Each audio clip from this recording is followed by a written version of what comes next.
거친 숨소리가 낡은 판잣집의 정막을 찢어발기듯 터져나왔고 비릿한 피냄새가 차가운 겨울바람을 타고 코 속으로 훅 끼쳐 들어왔기에 연화는 소스라치게 놀라며 방문을 박차고 나갈 수밖에 없었다.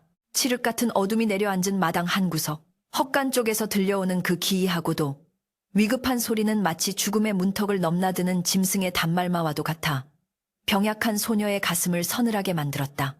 연화는 제 몸 하나 가누기 힘든 지병을 앓고 있었으나 본능적인 공포보다는 그보다 더 깊은 곳에서 꿈틀거리는 연민과 호기심이 그녀의 발길을 헛간으로 이끌었고 떨리는 손으로 문풍지 하나 제대로 붙어있지 않은 낡은 문을 열어젖히자마자 눈앞에 펼쳐진 광경에 그만 입을 틀어막고 주저앉을 뻔했다. 달빛이 듬성듬성 뚫린 지붕 틈으로 새어들어와 비추는 그곳에는 이제껏 본 적 없는 거대한 사슴 한 마리가 뒷다리에 화살이 깊이 박힌 채 서녀를 낭자하게 흘리며 거친 숨을 몰아쉬고 있었는데 그 눈망울이 어찌나 깊고 슬픈지 차마 짐승이라 부르기 힘들 정도로 영물 링우의 기운이 서려 있었다. 사슴은 고통에 몸부림치면서도 연화를 보자마자 공격하려는 기색 대신 애원하듯 그 큰 눈을 껌벅이며 눈물을 흘리고 있었고 그 모습은 마치 병마와 싸우며 하루하루 시들어가는 연화, 자신의 처지와 너무나도 닮아 있어 소녀의 마음을 강렬하게 뒤흔들었다. 그때였다. 멀리서 횃불의 붉은 기운이 일렁이며 사나운 사냥개들의 짖는 소리와 장정들의 고함 소리가 산비탈을 타고 빠르게 다가오고 있었으니 이는 필시 이 사슴을 쫓는 사냥꾼들의 무리임이 분명했다. 저쪽이다. 핏자국이 이쪽으로 이어졌다. 놓치면 오늘 밤은 국물도 없을 줄 알아라. 굵직한 목소리가 밤 공기를 가르며 들려오자 사슴은 공포에 질려 몸을 떨었고 연화는 순간적으로 어떤 결단을 내려야만 했다. 그녀는 자신의 병약한 몸뚱이에서 어디서 그런 힘이 솟아났는지 알 수 없었으나 재빨리 헛간 구석에 쌓여있던 볏짚 더미와 낡은 가마니들을 끌어모아 피 흘리는 사슴의 몸 위로 덮어씌우기 시작했고 바닥에 흥건한 핏자국 위에는 재와 흙을 뿌려 급히 흔적을 지워나갔다. 계십니까? 안에 누구? 없소. 거친 문. 두드리는 소리와 함께 들이닥친 사냥꾼들은 허락도 없이 마당으로 들어와 흉흉한 기세로 집안을 훑어보기 시작했는데 그들의 손에는 시퍼런 날이 선 창과 활이 들려 있어 보는 이로 하여금 오금이 저리게 만들었다. 연화는 쿵쾅거리는 심장을 애써 진정시키며 헛간 문을 등지고 섰는데 창백하다 못해 투명해 보이는 그녀의 얼굴과 핏기 없는 입술은 마치 금방이라도 쓰러질 듯 위태로워 보여 오히려 사냥꾼들을 멈칫하게 만들었다. 우두머리로 보이는 털가죽 모자를 쓴 사내가 횃불을 들이밀며 으름장을 놓았다. 이 근처로 큰 사슴 한 마리가 도망쳤다. 분명히 이 집으로 숨어들었을 텐데 혹시 못 보았느냐? 숨겨주었다간 내년도 무사하지 못할 것이다. 사내는 연화의 어깨 너머로 보이는 헛간을 의심스런 눈초리로 쏘아보며 발을 내디뎠고 헛간 안요집 속에 숨죽이고 있을 사슴의 숨소리가 들킬까봐 연화의 등줄기에는 식은땀이 비오듯 흘러내렸다. 연화는 마른 침을 삼키며 떨리는 목소리를 애써 감추고 오히려 기침을 심하게 토해내며 사내의 앞을 막아섰다. 콜록 보시다시피 저는 며칠째 역병과도 같은 고열에 시달려 방 안에만 누워 있었습니다. 짐승은커녕 개미 새끼 한 마리 들어오는 것을 보지 못했사옵니다. 콜록, 그녀가 손수건으로 입을 막으며 기침을 할 때마다 붉은 피가 섞인 가래가 튀어나올 듯 위태로워 보이자 사냥꾼들은 기겁하며 뒷걸음질 쳤다. 당시 민가에는 원인 모를 역병이 돌면 온 마을이 몰살당한다는 공포가 만연해 있었기에 사냥꾼들에게는 사슴을 잡는 공로보다 당장 병 없는 것이 더 무서운 일이었다. 에이, 재수없게. 하필이면 병자가 있는 집이라니. 야, 물러서라. 괜히 병 옮겠다. 우두머리는 침을 쬐 뱉으며 황급히 몸을 돌렸고 왈패들은 투덜거리며 횃불을 돌려 어둠 속으로 사라져갔다. 그들이 완전히 사라지고 나서야 연화는 다리에 힘이 풀려 그 자리에 주저앉았고 팽팽했던 긴장이 끊어지자 참았던 기침이 발작처럼 터져나왔다. 겨우 숨을 고른 연화가 다시 헛간으로 기어들어가 고집을 걷어내자 사슴은 그제야 안도한 듯 긴 숨을 내쉬며 고개를 들어 연화의 손등을 거친 혀로 핥았다. 그 따뜻하고 까슬까슬한 감촉에 연화는 묘한 위로를 받았는데 사실 그녀는 태어날 때부터 원인 모를 병약함 때문에 친구 하나 없이 외롭게 자라왔기에 이 짐승과의 만남이 예사롭지 않게 느껴졌다. 아버지는 나무를 하러 산 깊이 들어갔다가 며칠째 소식이 없었고 쌀독은 바닥을 보인 지 오래였으며 약첩 하나 제대로 쓸 돈이 없어 그저 산에서 캐온 약초뿌리로 근근히 생명을 이어가던 처지였다.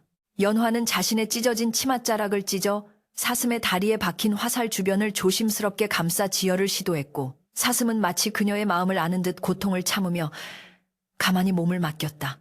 너도 나처럼 아프구나. 쫓기는 신세가 참으로 고달프겠구나. 연화의 혼잣말이 차가운 허공에 흩어졌다. 그날 밤은 유난히도 길고 혹독했다.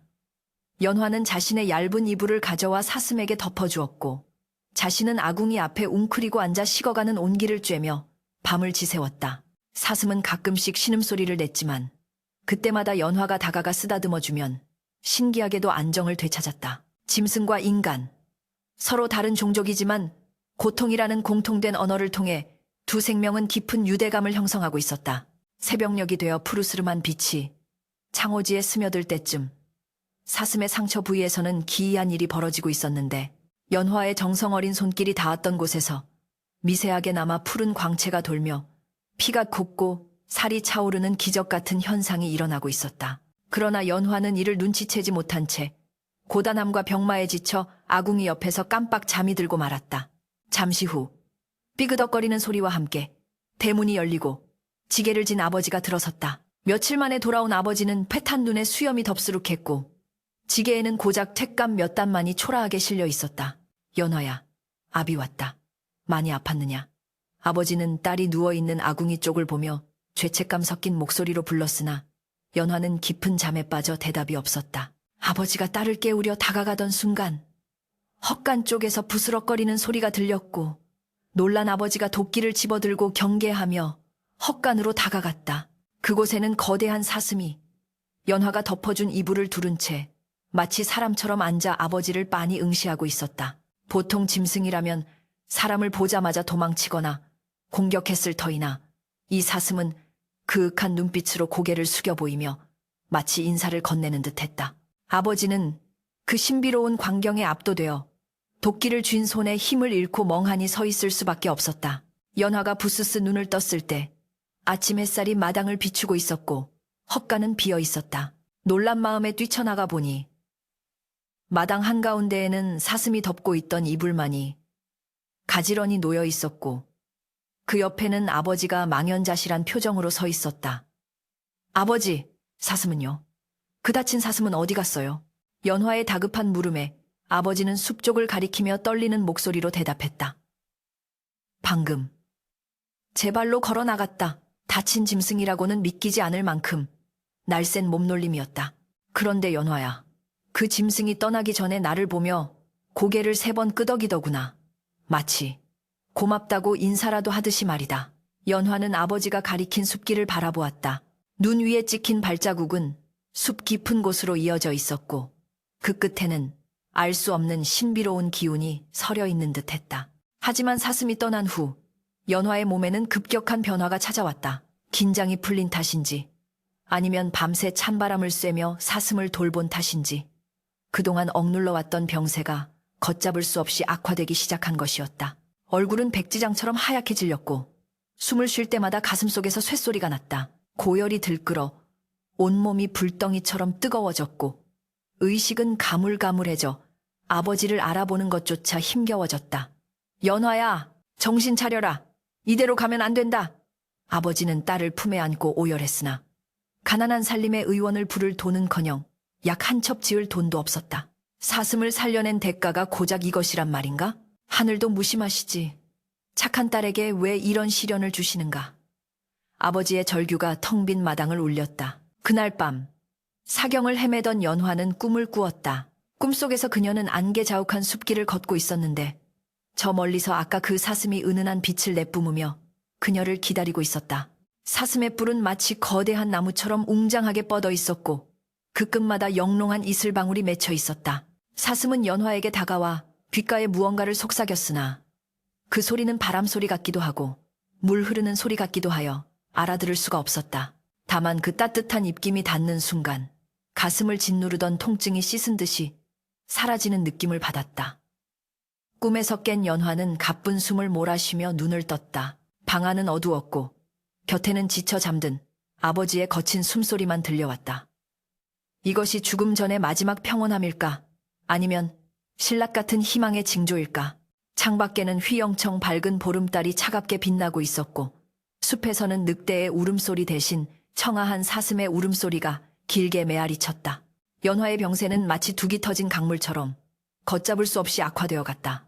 사슴이 떠난 뒤 헛간에는 차가운 냉기만이 감돌았고 그 냉기가 고스란히 방 안으로 스며든 탓인지 소녀의 몸은 불덩이처럼 달아올랐다가도 금세 얼음장처럼 차가워지기를 반복했다. 밤새도록 이어진 기침은 연약한 갈비뼈를 부러뜨릴 듯 맹렬했고 하얀 무명천에 뱉어낸 핏덩이는 검붉게 변해보는 이의 가슴을 서늘하게 만들었다. 아버지는 밤새 딸의 머리맡을 지키며 물수건을 갈아주었지만 하늘 높은 줄 모르고 치솟는 열기는 좀처럼 잡힐 기미가 보이지 않았다. 아버지, 저 때문에 고생만 하시고. 연화가 가쁜 숨을 몰아쉬며 희미하게 눈을 떴을 때 그 눈동자는 이미 초점을 잃어 혼탁해져 있었고 목소리는 모기 소리보다 작아 귀를 기울여야 겨우 들릴 정도였다. 아버지는 투박한 손으로 딸의 앙상한 손을 감싸주며 애써 웃음을 지어 보였으나 그 미소는 울음보다 더 비참하게 일그러져 있었다. 그런 소리 말거라. 네가 없으면 이 아비는 송장이나 다름없다. 내 오늘 읍내에 나가 용한 약이라도 지어올 테니 조금만 참거라. 응? 조금만 버텨다오.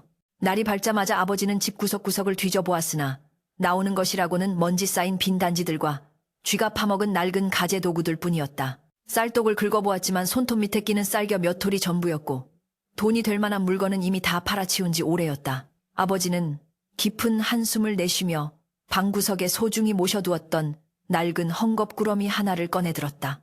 그것은 돌아가신 아내의 유일한 유품인 은비녀였는데 연화가 시집갈 때 주려고 목숨처럼 아껴왔던 물건이었다. 아비의 눈시울이 붉어졌으나 지금은 죽어가는 딸을 살리는 것이 급선무였기에 망설일 틈이 없었다. 그는 낡은 갓을 눌러쓰고 다 해진 집신을 고쳐 쉬는 뒤 찬바람이 몰아치는 눈길을 뚫고 읍내를 향해 무거운 발걸음을 옮겼다. 삭풍이 옷깃을 파고들 때마다 뼛속까지 시려왔지만 딸을 살려야 한다는 일념 하나가 그의 꽁꽁 언 다리를 움직이게 하는 유일한 원동력이었다. 읍내 장터는 설 대목을 앞두고 있어 사람들로 북적거렸으나 그 활기찬 풍경은 오히려 아버지의 초라한 행색을 더욱 도드라지게 만들었다. 기름진 음식을 파는 주막에서 풍겨나오는 고소한 냄새가 며칠을 굶은 아버지의 위장을 고통스럽게 자극했지만 그는 침을 꿀꺽 삼키며 약재상이 모여있는 골목으로 향했다. 가장 크고 번듯해 보이는 약방 앞에 다다르자 비단 옷을 입은 점원들이 거들먹거리며 손님을 맞이하고 있었다. 아버지는 주눅이 든 채 조심스럽게 안으로 들어가 주인장인 의원을 찾았다. 걔 누구 없소? 급히 약을 좀 지으러 왔습니다만 그의 목소리는 웅성거리는 장터 소음에 묻혀 허공으로 흩어졌고 아무도 남루한 차림의 나무꾼에게 눈길조차 주지 않았다. 한참을 서성이다 용기를 내어 카운터 앞에 있던 점원의 소매를 잡자 점원은 마치 오물을 만진 듯 소스라치게 놀라며 손을 뿌리쳤다. 이보쇼. 어디서 더러운 손을 함부로 놀려. 거지가 구걸하러 왔으면 딴 데 가서 알아볼 것이지. 여기가 어딘 줄 알고 들어와? 점원의 고함 소리에 주변 사람들의 시선이 일제히 아버지에게 꽂혔고 그 따가운 눈총들은 화살이 되어 가슴에 박혔다. 아버지는 모멸감을 꾹 참으며 품속에서 헝겊에 쌓인 은비녀를 꺼내 떨리는 손으로 내밀었다. 구걸하러 온 것이 아니오. 제 딸아이가 지금 사경을 헤매고 있습니다. 이거면 약 한 첩 지을 수 있겠습니까? 제발 부탁드립니다. 죽어가는 사람 한 번만 살려주십시오. 점원은 은비녀를 받아들더니 요리조리 뜯어보고는 코웃음을 쳤다. 밑깔도 다 바랜 고물비녀 하나 들고 와서 무슨 약을 짓겠다고. 요즘 약재값이 얼마나 뛰었는지 알아? 이걸로는 어림도 없으니 당장 나가시오. 점원은 비녀를 바닥에 내동댕이 치며 아버지를 문 밖으로 밀쳐냈다. 아버지는 진흙탕 속에 떨어진 비녀를 주워들며 무릎을 꿇고 애원했다. 이보시오 대감, 나중엔 나무를 해서라도 갚겠습니다. 제발 외상으로라도 약 좀 지어주십시오. 딸아이가 피를 토하고 죽어갑니다. 그의 절규에 가까운 외침에도 불구하고 약방 안쪽에서 걸어나온 주인 의원은 싸늘한 눈빛으로 그를 내려다보았다. 약값은커녕 입에 풀칠하기도 힘들어 보이는 위인이 외상은 무슨 외상이야? 재수없게 문 앞에서 곡소리하지 말고 썩 꺼져라. 그때 화려한 가마 한 채가 약방 앞에 멈춰서더니 배가 남산만한 거구의 사내가 거드름을 피우며 내렸다. 그는 이 마을에서 고리대금업과 매점매석으로 막대한 부를 축적한 최부자였다. 최부자는 바닥에 엎드려 있는 아버지를 벌레 보듯 쳐다보며 코를 막았다. 에잉, 냄새나게 이게 무슨 꼴이야. 김 의원, 장사를 이따위로 할 텐가. 내 귀한 약방에 이런 거적대기들이 들끓게 놔두다니. 최부자의 핀잔의 의원은 허리를 굽신거리며 쩔쩔맸다. 아이고, 죄송합니다. 대감마님. 미친 자가 들어와 행패를 부리는 바람에. 여봐라, 못들 하느냐. 당장 이자를 끌어내고 소금을 뿌려라. 건장한 하인들이 달려들어 아버지를 짐짝처럼 들어올려 장터 바닥으로 내던졌다. 아버지는 차가운 얼음 바닥에 나뒹굴며 흙투성이가 되었고 품에 안고 있던 은비녀는 지나가던 말굽에 밟혀 찌그러지고 말았다. 주변에 모여든 구경꾼들은 혀를 차며 수군거렸지만 서슬퍼런 최부자의 눈치를 보느라 누구 하나 도움의 손길을 내미는 이는 없었다. 아버지는 찢어진 옷자락을 추스르며 비틀거리는 몸을 일으켰다. 찌그러진 비녀를 흙 묻은 손으로 닦아내며 하늘을 올려다보았지만 하늘은 잿빛 구름에 뒤덮여 무심하기만 했다. 하늘이시여, 어찌하여 저에게 이런 시련을 주시나이까. 평생 남에게 해코지 한 번 안 하고 정직하게 살아왔건만 착한 제 딸이 왜 저런 고통을 겪어야 합니까? 가슴 속에서 피눈물이 흘러내리는 듯 했다. 그는 빈손으로 터덜터덜 집으로 향했다. 돌아가는 길은 올 때보다 100배는 더 멀고 험하게 느껴졌다. 해는 서산으로 넘어가고 있었고 앙상한 나뭇가지들이 괴물처럼 춤을 추는 숲길은 을씨년스럽기 짝이 없었다. 아버지는 숲을 지나며 지난밤 만났던 사슴을 떠올렸다. 그 짐승을 살려준 것이 죄였을까? 아니야. 생명을 살리는 일에 죄가 있을 리 없지. 하지만 그 대가가 고작 내 딸의 죽음이라니. 집에 도착했을 때 사방은 이미 어둑어둑해져 있었고 방 안에서는 인기척조차 느껴지지 않았다. 덜컥 겁이 난 아버지가 방문을 열어젖히자 싸늘한 냉기만이 얼굴을 때렸다. 연화야! 아버지는 다급하게 딸의 이름을 부르며 달려가 맥을 짚어보았다. 다행히 미약하게나마 맥박이 뛰고 있었지만 몸은 이미 시신처럼 차갑게 식어가고 있었다. 연화는 의식을 잃은 채 얕은 숨만을 간신히 몰아쉬고 있었고 입가에는 말라붙은 핏자국이 선명했다. 아버지는 아궁이에 남은 볏감을 모두 집어넣고 불을 지폈지만 낡은 구들장은 좀처럼 따뜻해지지 않았다. 그는 자신의 체온으로라도 딸을 덮여주려 연화를 꼭 끌어안고 이불을 뒤집었었다. 뼈만 남은 딸의 앙상한 등허리가 손끝에 닿자 참았던 눈물이 댐이 무너지듯 쏟아져 내렸다. 미안하다. 미안하다 연화야. 못난 아비를 만나 이 고생을 하는구나. 약 한 첩 못 먹이고 너를 보내야 하다니. 밤은 깊어가고 눈보라가 몰아치기 시작했다. 바람 소리는 마치 저승사자가 문을 두드리는 소리처럼 들려왔고 문풍지는 찢어질 듯 비명을 질렀다.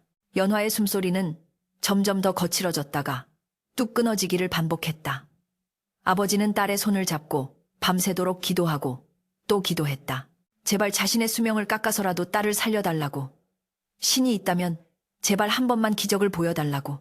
하지만 대답 없는 어둠 속에서 시간은 야속하게만 흘러갔고 촛불은 기름이 다해 가물거리며 마지막 불꽃을 태우고 있었다. 저 꺼져가는 등불처럼 연화의 생명 또한 위태롭게 흔들리고 있었다.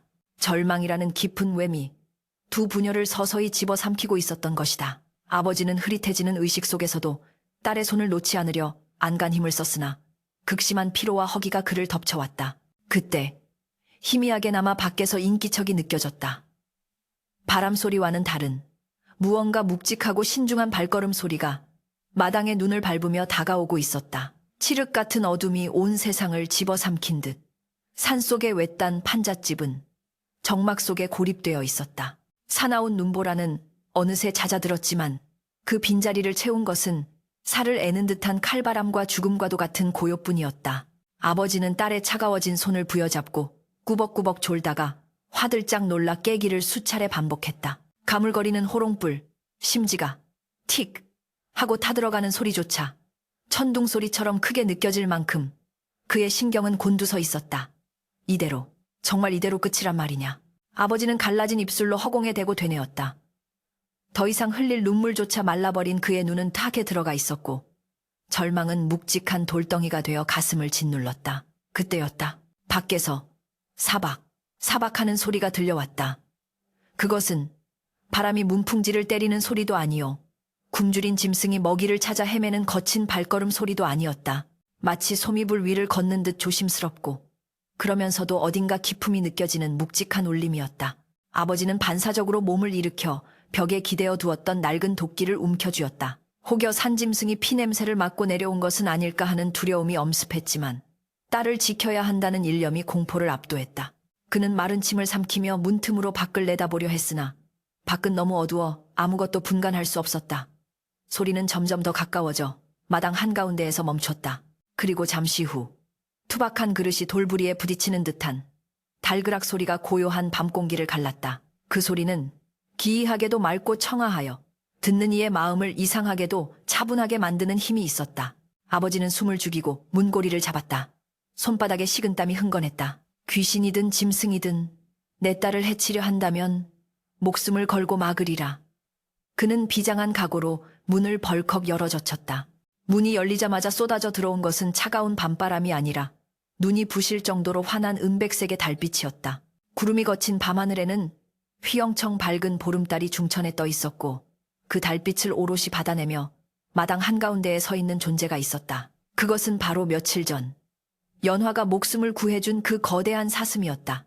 하지만 지금 눈앞에 있는 사슴은 피를 흘리며 쫓기던 그때의 비참한 모습이 아니었다. 상처는 흔적도 없이 사라져 있었고 윤기가 흐르는 털은 달빛을 받아 신비로운 은색 광채를 뿜어내고 있었다. 무엇보다 압도적인 것은 하늘을 찌를 듯 웅장하게 뻗은 뿔이었는데 그 끝마다 맺힌 이슬이 마치 보석처럼 영롱하게 빛나고 있어 이것이 이승의 짐승이 아닌 전설 속의 영물임을 짐작게 했다. 사슴은 문 앞에 선 아버지를 깊고 그윽한 눈으로 응시했다. 그 눈빛에는 적이라고는 찾아볼 수 없었고 오히려 인간의 언어로는 표현할 수 없는 깊은 감사와 위로가 담겨 있었다. 아버지는 도끼를 쥔 손에 힘을 빼고 멍하니 그 광경을 바라보았다. 사슴은 천천히 고개를 숙여 발치에 놓인 무언가를 코로 툭툭 건드려 보이고는 다시 한번 아버지를 향해 고개를 끄덕였다. 그러고는 소리 없이 몸을 돌려 숲을 향해 걸어갔다. 놀랍게도 사슴이 걷는 자리마다 눈이 녹아내리고 파릇한 새싹이 돋아나는 듯한 착각이 들 정도로 따스한 기운이 감돌았다. 사슴이 숲이 어둠 속으로 완전히 사라질 때까지 아버지는 홀린 듯 그 뒷모습에서 눈을 뗄 수 없었다. 정신을 차린 아버지는 조심스럽게 마당으로 내려섰다. 사슴이 머물다 간 자리에는 훈훈한 온기가 남아 있었고 그 자리에는 큼지막한 박바가지 하나가 놓여 있었다. 바가지 안에는 김이 모락모락 피어오르는 뽀얀 액체가 가득 담겨 있었는데 그 향기가 실로 기이했다. 깊은 산속의 묵은 산삼 냄새 같기도 하고 이른 아침 이슬을 머금은 난초향 같기도 한 그 냄새를 맡는 순간 아버지의 지친 심신이 맑게 깨어나는 듯했다. 이것은 아버지는 떨리는 손으로 바가지를 들어 올렸다. 겉보기에는 짐승의 젖처럼 보였으나 그 빛깔이 마치 진주를 갈아 넣은 듯 은은한 펄감이 돌았고 그릇을 쥔 손바닥으로 전해지는 온기는 일반적인 음식의 열기와는 차원이 달랐다. 순간 아버지의 머릿속에 돌아가신 할머니가 해주셨던 예지이야기가 스쳐 지나갔다. 산신의 가호를 받는 영물이 은혜를 입으면 자신의 정기를 담은 선물을 주고 간다는 전설. 설마 이것이 전설로만 듣던 영유링루란 말인가? 아버지는 의심과 희망 사이에서 갈등했다. 정체불명의 액체를 다 죽어가는 딸에게 먹여도 될지, 혹여 이것이 독이 되어 딸의 명을 재촉하는 것은 아닐지 두려웠다. 하지만 방 안에서 들려오는 딸의 숨소리가 금방이라도 끊어질 듯 위태로워지자 더 이상 망설일 겨를이 없었다. 어차피 이대로 두면 죽을 목숨이었다. 그는 지푸라기라도 잡는 심정으로 바가지를 들고 방 안으로 뛰어들어갔다. 연화야, 연화야. 눈 좀 떠보거라. 아비가 약을 가져왔다. 아버지는 딸의 상체를 일으켜 세우고 등 뒤에 베개를 받쳤다. 연화의 고개가 힘없이 뒤로 젖혀졌고 입은 굳게 다물려 있었다. 아버지는 숟가락으로 조심스럽게 뽀얀 액체를 떠서 딸의 입가에 가져다 대었다. 제발, 제발 삼켜다오. 숟가락 끝이 굳게 닫힌 입술 사이를 비집고 들어갔다. 처음 한 숟가락이 목구멍으로 넘어가자 기적 같은 반응이 일어났다. 창백하다 못해 푸르딩딩했던 연화의 목덜미에 옅은 홍조가 돌기 시작한 것이다. 식도에서 위장으로 따뜻한 기운이 내려가는 것이 눈에 보일 정도로 그 액체의 생명력은 강렬했다. 아버지는 손을 떨면서도 흘리지 않으려 애쓰며 계속해서 숟가락을 날랐다. 반 그릇쯤 비웠을 때 굳게 닫혀있던 연화의 목, 울대뼈가 크게 움직이며 꿀꺽 소리를 냈다. 스스로 삼키기 시작한 것이다. 오, 천지신명님 감사합니다. 감사합니다. 아버지는 벅차오르는 감동에 목이 메었다.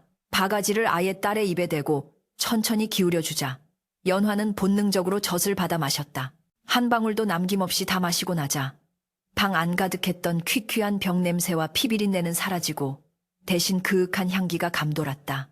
아버지는 딸을 다시 눕히고 젖은 수건으로 이마를 닦아주었다. 그런데 놀랍게도 방금 전까지만 해도 손을 댈 듯 뜨거웠던 이마가 미지근하게 식어 있었고 식은땀이 비오듯 쏟아지며 체내의 독소가 빠져나오는 듯했다. 연화의 거칠었던 호흡은 아기 잠자는 소리처럼 편안해졌고 고통으로 일그러졌던 미간도 평온하게 펴졌다. 아버지는 딸의 손을 잡고 밤새 그 곁을 지키며 변화를 지켜보았다. 시간이 얼마나 흘렀을까? 창호지 밖으로 새벽 여명이 푸르스름하게 밝아올 무렵 연화가 뒤척이며 앓는 소리를 냈다. 아버지는 화들짝 놀라 딸의 얼굴을 들여다보았다. 연화가 천천히 눈을 떴다. 며칠간 초점을 잃고 흐리멍덩했던 눈동자가 아니었다. 마치 갓 태어난 아이의 눈처럼 맑고 투명한 흑진주 같은 눈동자가 아버지를 바라보고 있었다. 아버지? 그 목소리에는 힘이 실려 있었다. 쇳소리 나던 쉰 목소리가 아니라 꾀꼬리처럼 청아한 본래의 목소리였다. 아버지는 자신의 귀를 의심하며 딸을 와락 끌어안았다. 연화야, 나를 알아보겠느냐? 정신이 드느냐? 아버지의 뜨거운 눈물이 연화의 볼 위로 뚝뚝 떨어졌다. 연화는 어리둥절한 표정으로 자신의 몸을 내려다보았다. 손끝, 발끝까지 저릿저릿할 정도로 기운이 넘쳐 흐르는 것이 느껴졌다. 가슴을 짓누르던 바위 같은 통증도 씻은 듯이 사라졌고 숨을 깊게 들이마셔도 기침이 나오지 않았다. 아버지, 몸이 하나도 안 아파요. 마치 솜털처럼 가벼워요. 그리고 배가 고파요. 그 말을 듣는 순간 아버지는 바닥에 엎드려 통곡했다. 죽음의 문턱에서 돌아온 딸이 처음 뱉은 말이 배가 고프다는 말이라니 이 얼마나 살아있다는 증거인가. 그래. 내 얼른 죽을 수어 오마. 조금만 기다려라. 내 새끼. 장하다 장해. 아버지는 춤이라도 출 듯 덩실거리며 부엌으로 달려나갔다. 쌀독을 박박 긁어모은 쌀 한 줌으로 묽은 죽을 쓰면서도 그는 세상을 다 얻은 듯 행복했다. 한편 방 안에 홀로 남은 연화는 문득 지난밤의 기억을 더듬었다. 꿈속에서 보았던 그 사슴, 안개 낀 숲길에서 자신을 기다리던 그 영롱한 눈빛, 그리고 입안에 맴도는 달콤하고 고소한 맛. 그녀는 자리에서 일어나 방문을 열고 마당으로 나갔다. 찬 새벽, 공기가 상쾌하게 폐부 깊숙이 들어왔다. 마당 한 구석에는 사슴의 발자국이 선명하게 남아 있었고 그 주변의 눈은 신기하게도 모두 녹아 흙이 드러나 있었다. 연화는 그 자리에 쪼그리고 앉아 흙을 만져보았다. 흙에서도 따뜻한 온기가 느껴졌다. 네가 나를 살려주었구나. 연화는 숲을 향해 두 손을 모으고 깊이 고개를 숙였다. 숲에서는 아침을 알리는 산새들의 지저김이 들려왔지만 그 소리는 마치 사슴들이 부르는 합창처럼 들렸다. 연화의 회복 속도는 놀라울 정도였다. 아니, 단순히 병이 나은 것을 넘어 예전보다 훨씬 더 건강하고 활기찬 모습으로 변모했다. 피부는 백옥처럼 고와졌고 머릿결은 칠흑처럼 윤기가 흘렀으며 깡말랐던 몸매에는 보기 좋게 살이 올랐다. 심지어 그녀가 걷는 곳마다 시들었던 화초가 되살아나는 듯한 생명력이 넘쳤다. 동네 사람들은 물동이를 이고 우물가에 나타난 연화를 보고 귀신이라도 본 듯 기겁을 했다. 아니, 저게 누구야? 김씨네 딸 연화 아니요? 저번에 다 죽어간다고 소문이 파다하더니 어찌 저리 멀쩡해졌나? 아니, 더 예뻐졌네 그려. 아낙네들의 수군거림이 꼬리에 꼬리를 물고 이어졌다. 의원조차 포기했던 불치병 환자가 하룻밤 사이에 씻은 듯이 나았다는 소문은 삽시간에 작은 산골 마을을 넘어 읍내 장터까지 퍼져나갔다. 사람들은 김씨네 집에 산신령이 다녀갔다는 둥, 전설의 명약을 먹었다는 둥, 온갖 추측을 쏟아내었다. 하지만 이 기적 같은 소문은 불행히도 탐욕스러운 자들의 귀에도 들어가고 말았으니 읍내의 그 악덕한 최부자가 이 소식을 놓칠 리 만무했다. 최부자의 사랑방, 화려한 병풍 뒤에 비스듬히 누워 곰방대를 빨던 최 부자는 하인의 보고를 받고 눈을 번뜩였다. 뭐라, 다 죽어가던 계집이 하룻밤 사이에 선녀처럼 변했다고? 하인은 조아리며 침을 튀겼다. 예, 대감마님. 제가 두 눈으로 똑똑히 봤습죠. 얼굴에 광채가 나고 힘이 장사라 물동이를 두 개나 번쩍 든답디다. 김씨, 그 늙은이가 산에서 무슨 영약이라도 캐다 먹인 게 분명합니다. 최 부자의 탐욕스러운 눈동자가 교활하게 굴러갔다. 그는 자신의 비대한 몸뚱이와 온갖 지병들을 떠올렸다. 돈은 썩어날 만큼 많았지만 늙고 병드는 것은 돈으로도 막을 수 없었던 차에 귀가 번쩍 뜨이는 소식이었다. 그 찢어지게 가난한 놈이 영약을 구했다면 필시 훔쳤거나 아니면 무언가 우리가 모르는 비방이 있다는 게지. 최 부자는 곰방대를 재떨이에 탁탁 털며 몸을 일으켰다. 여봐라, 당장 왈패놈들을 불러라. 내 그 영약의 정체를 밝혀내어 내 것으로 만들고 말 테다. 만약 그게 산삼이라면 그 산을 통째로 사버릴 것이고, 짐승의 짓이라면 그 짐승의 씨를 말려서라도 내 뱃속에 집어넣어야겠다. 최 부자의 탐욕에 찬 웃음소리가 방안을 가득 메웠고, 그 소리는 마치 먹잇감을 노리는 하이에나의 울음소리처럼 음습했다. 마당에 드리운 평화로운 햇살 뒤편으로 검은 구름이 몰려오고 있었다. 연화와 아버지에게 찾아온 기적은 또 다른 시련의 씨앗을 품고 있었던 것이다. 평화로웠던 산골 마을의 정적은 벼락 같은 굉음과 함께 산산조각이 나고 말았다.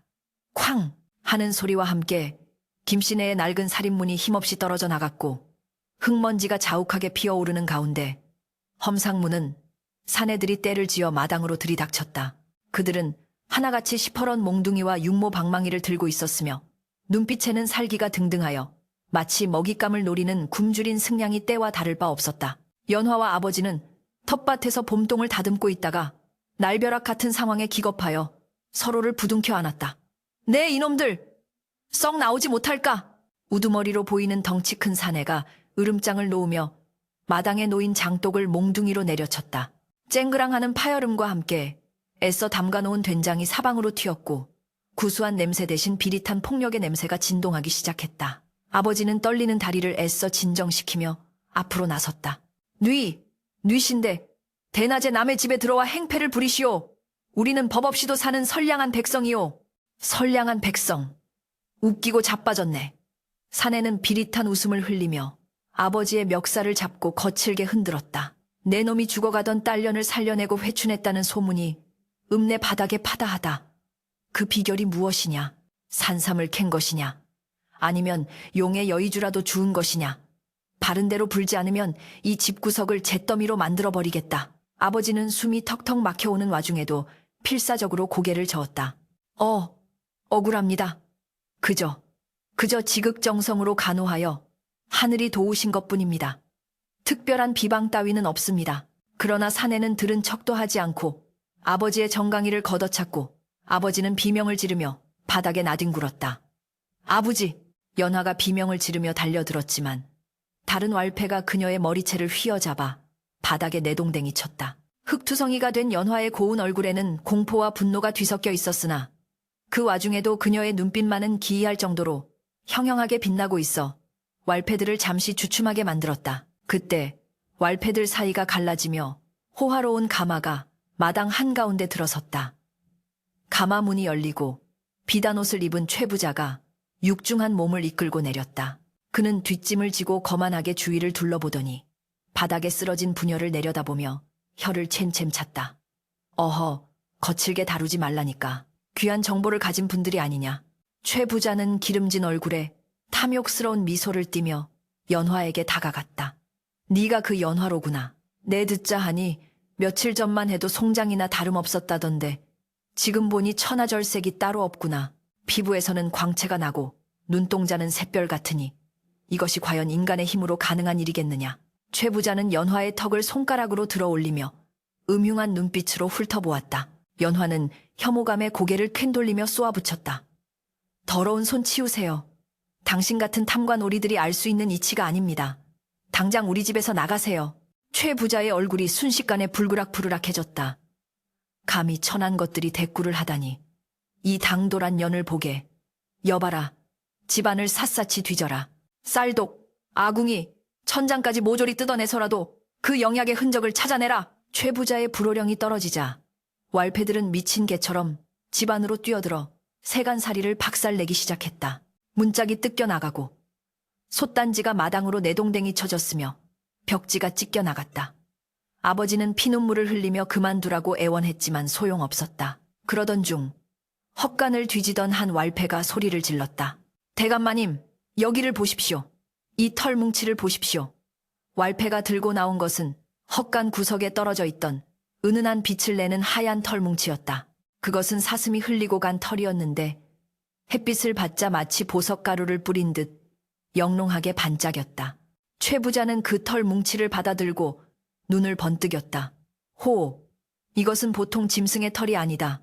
전설에 나오는 백록바로, 아니 그보다 더 신령스러운 영물의 것이 분명하다. 그는 탐욕에 찬 눈으로 아버지를 쏘아보았다. 네 이놈, 이제야 알겠구나. 내 놈이 그 영물인 사슴을 숨겨주었고 그 보은으로 딸이 살아난 게지. 그 사슴이 어디 있느냐. 그 사슴의 피와 녹용을 먹으면 불로 장생한다는 전설이 사실이었어. 아버지는 사색이 되어 입을 다물었지만 최 부자의 눈썰미를 속일 수는 없었다. 최 부자는 비릿한 미소를 지으며 잔인한 명령을 내렸다. 놈을 멍석말이해라. 입을 열 때까지 매우 쳐라. 왈패들은 아버지를 멍석에 말아놓고 몽둥이질을 시작했다. 퍽, 퍽, 둔탁한 타격음과 함께 아버지의 신음소리가 마당을 울렸다. 안 돼! 아버지! 때리지 마세요! 제발 그만하세요! 연화는 울부짖으며 최 부자의 바짓가랑이를 잡고 매달렸다. 제가 말할게요. 그러니 제발 아버지를 살려주세요. 최 부자는 손짓으로 매질을 멈추게 하고 연화를 내려다보았다. 오냐, 진작 그럴 것이지. 그래, 그 사슴이 언제 오느냐. 연화는 떨리는 목소리로 거짓을 고하려 했으나 최 부자는 이미 그녀의 마음을 꿰뚫어보고 있었다. 거짓말할 생각 마라. 짐승은 은혜를 입은 사람을 잊지 못하는 법. 네가 미끼가 되어야겠다. 최 부자는 왈패들에게 눈짓을 했다. 이 계집을 마당 가운데 있는 감나무에 묶어라. 그리고 사방의 궁수들을 매복시켜라. 그 짐승이 이 계집의 비명소리를 듣고 나타나면 그 즉시 활을 쏘아 잡는 것이다. 해는 서산으로 넘어가고 산골 마을에 다시 어둠이 찾아왔다. 하지만 평소의 평온한 어둠이 아니었다. 집 주위 덤불과 지붕 위에는 무장한 왈패들이 숨을 죽인 채 매복하고 있었고 마당 한가운데에는 연화가 밧줄에 꽁꽁 묶인 채 나무에 매달려 있었다. 아버지는 피투성이가 된 채 마루 밑 기둥에 묶여 재갈이 물려 있었는데 딸을 바라보는 그의 눈에서는 피눈물이 멈추지 않았다. 찬바람이 불어와 연화의 얇은 옷자락을 파고들었지만 육체의 추위보다 더 무서운 것은 자신의 생명의 은인인 사슴을 죽음의 함정으로 불러들여야 한다는 죄책감이었다. 오지마. 제발 오지마. 나 때문에 네가 죽으면 안 돼. 연화는 마음속으로 간절히 빌고 또 빌었다. 최 부자는 따뜻한 방 안을 차지하고 앉아 문틈으로 밖을 감시하며 킬킬거렸다. 오늘 밤이면 천하의 영약을 손에 넣게 되겠구나. 내 그놈의 간을 빼먹고 천년만년 살리라. 시간이 얼마나 흘렀을까. 달이 중천에 떠올라 마당을 차갑게 비추기 시작했다. 숲은 쥐 죽은 듯 고요했고 풀벌레 소리조차 들리지 않는 기이한 정막이 흘렀다. 매복해 있던 왈패들도 추위와 긴장에 지쳐갈 무렵이었다. 갑자기 숲 쪽에서 부스럭하는 소리가 들렸다. 졸고 있던 왈패들이 화들짝 놀라 활시위를 당겼다. 최 부자도 벌떡 일어나 문을 활짝 열어젖혔다. 왔느냐, 그놈이냐. 모두의 시선이 소리가 난 숲의 입구로 쏠렸다. 그러나 나타난 것은 작은 산토끼 한 마리였다. 토끼는 살기등등한 분위기에 놀라 후다닥 도망쳐버렸다. 에이씨! 깜짝 놀랐네. 왈패들이 욕지거리를 내뱉으며 긴장을 풀려던 찰나였다. 돌연 사방의 공기가 무겁게 가라앉기 시작했다. 단순한 바람이 아니었다. 숲 전체가 거대하게 울렁거리는 듯한 압박감이 밀려왔다. 나뭇가지들이 격렬하게 흔들리기 시작했고 멀리서부터 땅을 울리는 둔탁한 진동이 느껴졌다. 쿵, 쿵, 쿵. 그것은 발소리였다. 하지만 한 마리의 발소리가 아니었다. 수십, 아니 수백의 발소리가 하나로 합쳐진 듯한 거대한 울림이 땅 밑에서부터 전해져 왔다.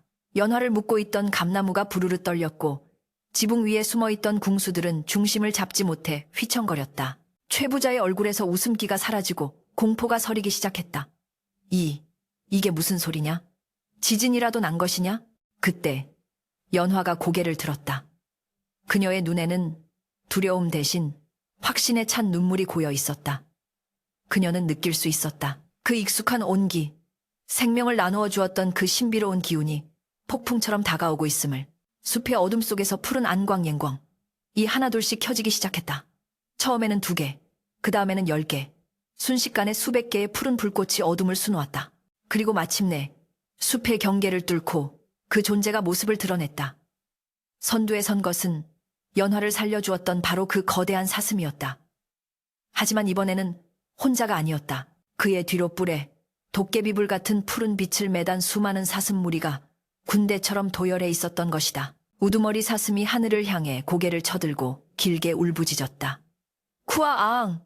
그것은 가뎁은 초식동물의 울음소리가 아니었다.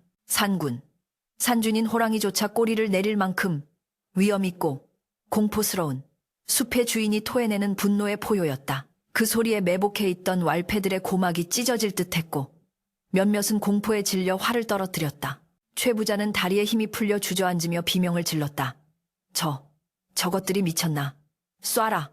어서 쏴서 죽여라. 그러나 이미 때는 늦었다. 사슴들의 눈빛은 자비로운 영물의 것이 아닌 자연을 유린한 인간들을 심판하러 온 집행관의 눈빛으로 타오르고 있었다. 바람이 거세게 몰아치며 마당의 횃불들이 일제히 꺼져버렸고 오직 사슴들의 뿔에서 뿜어져 나오는 서늘한 푸른 빛만이 공포에 질린 인간들의 얼굴을 비추고 있었다. 심판의 시간이 다가왔다. 폭풍우가 몰아치듯 맹렬한 기세로 숲을 뚫고 나온 사슴떼의 질주는 단순한 짐승들의 움직임이라기보다는 산신이 내린 준엄한 심판의 철퇴와도 같았다. 칠흑 같은 어둠 속에서 수백 개의 뿔이 뿜어내는 푸른 인광. 인광은 마치 도깨비불처럼 허공을 수놓으며 왈패들의 눈을 멀게 했고 땅을 울리는 묵직한 발굽 소리는 그들의 심장을 지식여 놓을 듯 공포스러웠다. 으악! 저것들이 다 뭐야? 괴물이다. 담력 깨나 있다는 왈패들조차 기겁하여 뒷걸음질치다. 제 발에 걸려 넘어지기 일쑤였고 공포에 질려 아무렇게나 쏘아올린 화살들은 사슴들의 몸을 감싸고 있는 신비로운 빛의 보호막에 튕겨나가 힘없이 바닥으로 떨어졌다. 그것은 인간의 조잡한 무기로는 범접할 수 없는 영적인 힘의 격차를 여실히 보여주는 광경이었다.